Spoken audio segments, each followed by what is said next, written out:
그럼 제9장 벌칙에 대해서 이야기를 해보도록 하겠습니다. 제9장 벌칙 같은 경우는 내용이 그렇게 많지가 않아요. 제115조부터 제119조까지 있는데, 이제 크게 보자면 벌칙, 양벌 규정, 과태료 이렇게 세 부분으로 나눠져 있다고 생각을 하시면 되는데요. 근데 이제 벌칙 같은 경우에는 이게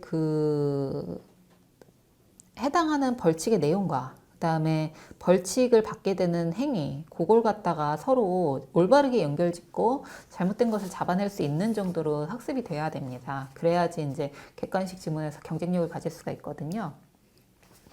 서로 벌칙이나 과태료, 그것도 서로 크로스를 해서 나올 수가 있기 때문에 그런 부분들도 좀 염두에 두셔야 되고, 먼저 벌칙 같은 경우에는 제 생각에는 그 벌칙의 경우에는 표를 그려서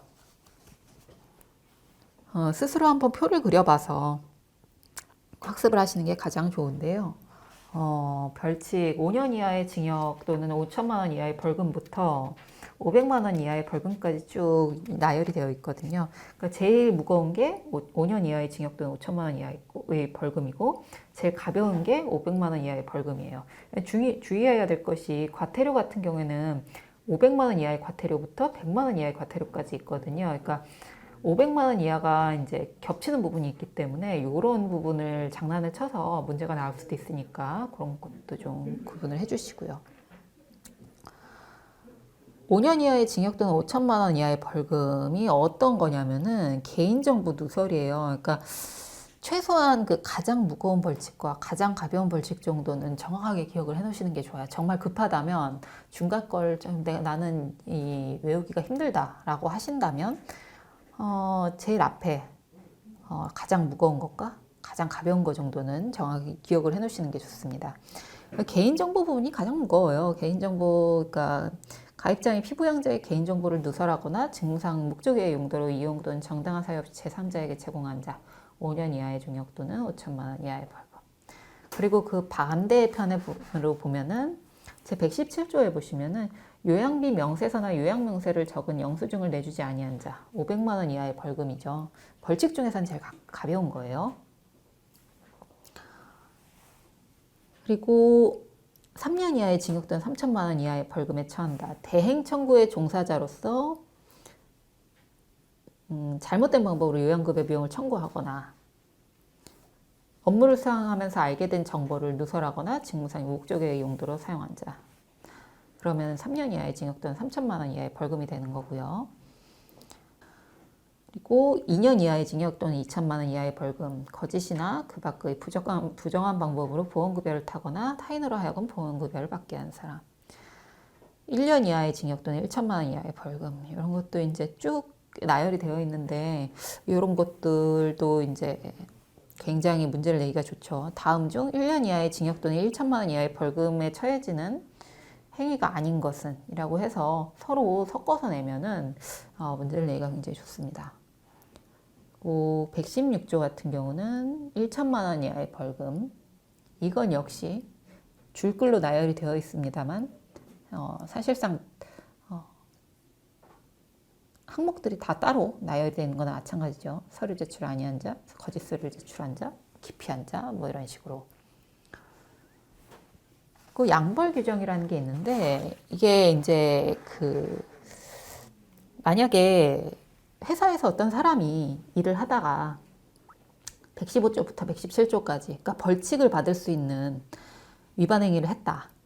그런데 그 사람이 그 위반 행위를 하면 그 사람이 벌을 받고 끝나는 게 아니고 법인의 대표자 또는 법인, 그 법인 또는 개인의 업무에 관하여 위반 행위를 했다면 그 법인 또는 개인에게도 해당 조문의 벌금형이 가해진다는 얘기입니다. 징역형은 아니고 벌금형이 가해지는 거예요.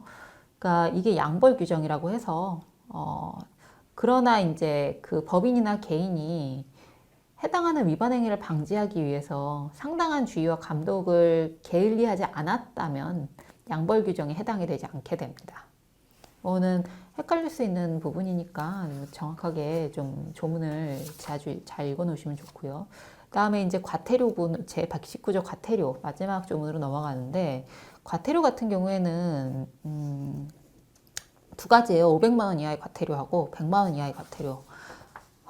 100만 원, 그러니까 500만 원 이하의 과태료 같은 경우에는 500만 원 이하의 벌금도 있기 때문에 그거랑 헷갈릴 수가 있으니까 그거랑 그 구분이 가능하게 잘 기억을 해 놓으시고, 과태료 간에도 서로 500만 원 이하와 100만 원 이하 서로 헷갈릴 수 있으니까 그런 부분들 잘 염두에 둬서 구분을 해 주시면 좋습니다. 쭉 읽어보시면, 근데 이거는 이제 서로 보면서 표로 그려놓고 어떤 것이 어떤 것인가 암기를 해주시는 게 가장 좋아요. 특별히 이해를 요하는 이 내용이 아니기 때문에 쭉 읽어서 하시면 됩니다. 이제 사실 벌금하고 과태료하고 뭐가 차이가 있는지를 잘 모르시는 분들이 있을 텐데, 당연히 이제 법을 처음 접하시는 분들이니까. 벌금 같은 경우는 범죄에 대한 처벌이라고 생각하시면 되고요. 과태료 같은 경우는 이 의무 이행을 태만히 한 사람한테 벌로 물게 하는 돈이에요. 그러니까 벌금은 형벌이고 과태료는 형벌이 아닙니다. 그러니까 주차 위반을 했을 때 과태료가 나가죠. 벌금이 아니라. 그러니까 벌금 같은 경우는 완전히 재산형 형벌이고요. 그러니까 그런 거 좀 염두에 두고 조문을 읽으시면은 조금 더 쉽게 암기가 되고 이해가 될 수 있을 거예요. 기억을 해두시면 좋고요. 예, 이제 이것으로 9장까지 굉장히 러프하게 이야기를 했어요. 그러니까 처음에 학습 방향하고 사실은 각 조문마다 주의하셔야 될 부분들, 기억하셔야 될 부분들만 쭉쭉 이야기를 해봤는데, 일단은 처음 오리엔테이션에서 말씀을 드렸다시피 이 법학 공부 같은 경우는 그 무엇보다 조문이 우선이에요. 그러니까 여러분이 제가 아무리 뭐 이렇게 말씀을 드리고 이것을 하세요, 저것을 하세요라고 말씀을 드린다고 해도 무조건 조문부터 가장 많이 읽고 가장 익숙하게 만들어 놓으시면은 어떤 식으로 공부를 해도 사실은 붙을 거라고 봐요. 그러니까 사실 국민건강보험공단의 국민건강보험법 시험이라는 것이 사실은 뭐 판례까지 보고 막 이래야 되는, 법 해석까지 보고 이래야 되는 종류의 시험은 사실 아니거든요. 다른 법령 같은 경우는 판례하고 뭐 이런 것까지 다 구분을 하면서 봐야 되기 때문에 골치가 아픈데, 사실 여러분이 공부를 하시는 국민건강보험법 같은 경우는 조문만 열심히 공부를 해도 그렇게 큰 어려움 없이 통과할 수 있는 시험이라고 보기 때문에 너무 범위를 늘리지 마시고, 판례까지 하면 좋죠. 하면 좋은데 너무 범위를 늘리면은 오히려 뭐 여러분이 저희 국민건강보험법만 하는 거 아니잖아요. 그러니까 가능한 범위를 합리적으로 가져가면서 할 수 있는 방법은 조문에 집중을 하시는 거. 그게 가장 좋다고 봅니다. 무조건 조문에 집중하시고, 그리고 문제 같은 경우는 문제 푸는 스킬이랑 마지막 점검 정도로 활용을 하시는 게 좋아요.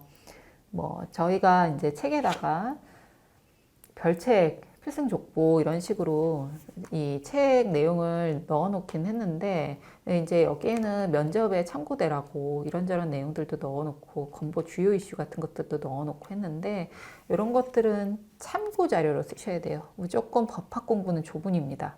조문을 가장 먼저 들고 다니면서 시시때때로 읽어보시고, 그 다음에 이해 안 되는 것들, 암기 안 되는 것들, 그런 부분들만 책의 도움을 받으시는 게 좋아요.